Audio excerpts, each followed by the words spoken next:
Hello everyone, आज हम पढ़ेंगे अबाउट आर कॉन्ट्रासेप्टिव्स। तो इसको मैंने बहुत आसान कर दिया। पहले हम पूरा कॉन्ट्रासेप्टिव का बेसिक्स क्लियर कर लेते हैं।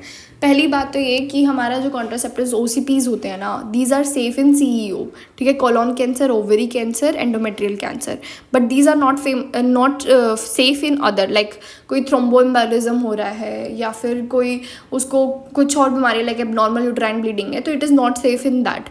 अब हम बात करेंगे नॉर्मली हम क्या क्या दे रहे हैं जो कॉमनली आज चल रहा है। तो हमारा डम्पा, छाया एंड मेरीना, ये चल रहा है कॉमनली। डीएमपी क्यों फेमस है? क्योंकि 3 मंथली लेना है। 150 आपने मिलीग्राम लिया एंड 3 मंथ के बाद वापस आना। बेसिक से बेसिक चले तो इथाइल एस्ट्राडोल मतलब हमारा ईस्ट्रोजन को हम माइक्रोग्राम में देंगे। And P for progesterone, LNG is a form of progesterone, ठीक है। तो जो हमारे प्रोजेस्ट्रोन जहाँ पर आएंगे वो हम मिलीग्राम के अंदर देंगे।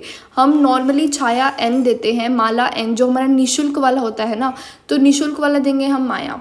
तो वो जो होगा एलएनजी एंड ई का कॉम्बिनेशन है। ई को उल्टा करो आप तो 3 बनेगा, तो 300 आपको कौन सी यूनिट में देना है? ईस्ट्रोजन को माइक्रोग्राम, तो माइक्रोग्राम हो जाएगा। फिर उसके बाद आएगा हमारा एलएनजी जो कि प्रोजेस्ट्रोन होता है। तो पहले आप मिलीग्राम लिख दीजिए। अब मिलीग्राम में हम 3 का टेबल पे चलते हैं, तो 0.15, ठीक है। You have to remember like that. 0.15 मतलब बहुत कम डोज है, ऐसा लग रहा है देखने में, बट 0.15 इज़ कम, क्योंकि इमरजेंसी में हम ज़्यादा देंगे। Mirena is 52 mg overall. तो यू विल थिंक कि मैम ये तो बहुत ज़्यादा हो गया LNG. No, it is 20 microgram per day release, okay. तो ये कम ही होता है। फिर इमरजेंसी में हमारे 3 ड्रग्स हैं। जो एलएनजी हो गया 0.15 we are using like normally, तो we are like let us do 10 times, it is 1.5 milligram, ठीक है। और उसके बाद यूलिप्रिस्टल होता है हमारा 30 milligram, because it is also kind of progesterone only pill. यूपजी मेथड के अंदर you are giving high dose of combination, तो एलएनजी प्लस ई की 2 टैबलेट देंगे हम 12 hours apart. You have to remember कि 12 आवर्स अपार्ट। एंड एलएनजी कितना देंगे? पहले हम 0.15 दिया, 1.5 भी दे दिया, तो वी आर लाइक अब इसको और बढ़ाना पड़ेगा 0.5। तो हम ईस्ट्रोजन को कम कर देते हैं। ईस्ट्रोजन को 100 माइक्रोग्राम देंगे, ठीक है। ई को उल्टा नहीं करना यहाँ पर। ई को उल्टा in normal situation you can do, that is are normal. And ये मेरीना हो गया, सब मैंने कवर कर दिया। इसको एक बार वापस से सुन लेना प्लीज़। उसके बाद हम बात करते हैं टी हाफ की। T half is 0.7 into volume of distribution upon clearance, ठीक है। तो जो हमारा फर्स्ट ऑर्डर होता है it is directly proportional to fraction.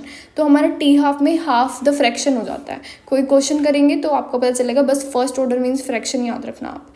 फिर सेरोटोनिन सिंड्रोम जो होता है उसके लिए हमारी ट्रीटमेंट होती है क्रिप्टोहेप्टेडिन और लिनेजोलेट के साथ इट बूस्ट अप, तो ज़्यादा चांसेस हो जाते हैं हमारे सेरोटोनिन सिंड्रोम होने के लिए। एंड एल्कोहल विड्रॉल अगर आप कर रहे हैं less than 48 hours is hallucinosis. अगर पर्सन को कुछ दिख रहा है random it is your hallucinosis which is happening more than 48 hours, मतलब 2 दिन से ऊपर हो गए हैं and you have not given a tipple of alcohol, तो इट इज़ डेल्यूजनल ट्यूमर, ठीक है। डिल्यूजनल ट्यूमर, तब आप उसको डिल्यूजनल बोल सकते हैं, नॉट वेरी सून। अर्ब्रस जो होता है हमारा टॉक्सो एल्ब्यूमिन देता है, ये हमारे सीड्स वगैरह होते हैं, अब्रस होगा टॉक्सो एल्ब्यूमिन। ग्लाइकोजेनोसिस एंड ग्लाइकोलाइसिस जो होता है वो होता है हमारा साइटोप्लाज्म के अंदर। एंड इसके अंदर रैपिडली एज G6P फॉस्फेट। हाँ, द थिंग इज़ कि हमारे दोनों के दोनों साइटोप्लाज्म में हो रहा है, हमारा बन भी वहीं पर रहा है, टूट भी वहीं पर रहा है। तो why it is not happening like तुरंत, बिकॉज जो हमारा G6 फॉस्फेटेज है ना, वो एंडोप्लाज्मिक रेटिकुलम के अंदर स्टोर्ड है, ठीक है। सेकेंडरी ट्रांसपोर्ट के 2 एग्जांपल दे रखे हैं मैंने, SGLT एंड सोडियम। से SGLT, से sodium iodine transport. Sievert classification is for oesophagus, तो हमारा गैस्ट्रोइसोफेजियल जंक्शन जो होता है ना, पहले 1 सेंटीमीटर ऊपर होगा, 1 ऊपर आता है and 2 centimetre below, that is what it is. Primary screening के अंदर आएगा हमारा प्रोस्पेक्टिव स्क्रीनिंग, तो उसमें आएगा स्क्रीनिंग फॉर डिसीज़, ठीक है।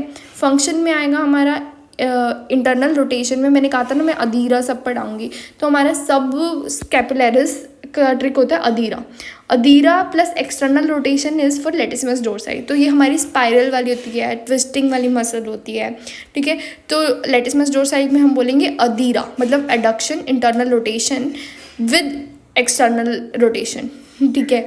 And ADIRA is of subscapularis. तो if they have given you something weird you are doing with your hand, that is our sub scapularis. That is the trick how to remember it. External rotation के लिए we have inferior spinatus and T minor. Subscapularis का तो you remember, right? Supraspinatus is for abduction. So the starting is because of supraspinatus. Deltoid will be like 15 to 90 degree.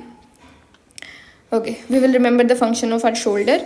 तो internal rotation is अधीरा. आपको internal rotation सुनते ही अधीरा trick आनी चाहिए. And subscapularis and latissimus dorsi is the example of it. abduction you will remember always supraspinatus initial, then deltoid biaxillary nerve, you will remember. External rotation is something we forget. So let T minor and infraspinatus is its example. Thank you.